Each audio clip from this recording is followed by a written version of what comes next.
ನಮಸ್ಕಾರ ಎಲ್ಲರಿಗೂ. ಇಂದು ನಾನು ನಿಮ್ಮನ್ನು ಅದ್ಭುತವಾದ ಮರದ ಬಗ್ಗೆ ಮಾಹಿತಿಯನ್ನು ನೀಡುತ್ತೇನೆ, ಕರೆದುಕೊಂಡು ಹೋಗುತ್ತೇನೆ. ಇದು ಶತಮಾನ ಹಳೆಯ, ಸುಮಾರು 100 ವರ್ಷಗಳಷ್ಟೇ ಹಳೆಯ ಆಲದ ಮರ. ಈ ಮರದ ವಿಶೇಷತೆ ಏನೆಂದರೆ ಇದರ ತೊಟ್ಟಿಗೆಯಲ್ಲಿ ಮತ್ತು ಬೇರುಗಳಲ್ಲಿ ಅನೇಕ ದೇವತೆಗಳು ಹಾಗೂ ಗಣಪತಿಯ ಮುಖ. ನೋಡಿ, ಅಲ್ಲಿ ಗಣಪತಿಯ ಮುಖ ನಿಮಗೆ ಕಾಣಿಸ್ತಿದೆ.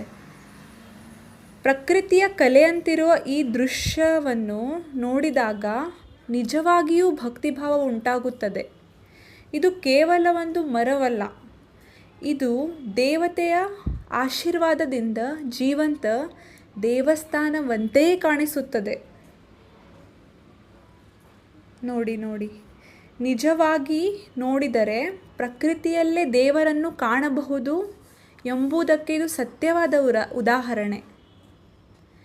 ಇದು ನನ್ನನ್ನು ತುಂಬ ಆಧ್ಯಾತ್ಮಿಕ ಹಾಗೂ ಶಾಂತ ಅನುಭವ ನೀಡಿತು. ಮತ್ತು ನೀವು ಕೂಡ ಒಂದು ಬಾರಿ ಇಲ್ಲಿ ಬಂದು ನೋಡಬೇಕೆಂದು ನಾನು ಹೇಳುತ್ತೇನೆ. ಇದರ ಲೊಕೇಶನ್ ಮತ್ತು ಅಡ್ರೆಸ್ಸು ನಾನು ನಂದು ಕ್ಯಾಪ್ಷನಲ್ಲಿ ಹಾಕಿರ್ತೇನೆ. ಪ್ಲೀಸ್ ದಯಮಾಡಿ ನಿಮಗೆ ಪೀಸು ಏನೋ ಒಂಥರ ಈ ಥರ ಡಿವೈನ್ ಟ್ರೀಯಲ್ಲಿ ನೋಡಬೇಕು ಅಂದರೆ ಹೋಗಿ ನೀವು ವಿಸಿಟ್ ಮಾಡ್ಬೋದು. Thank you.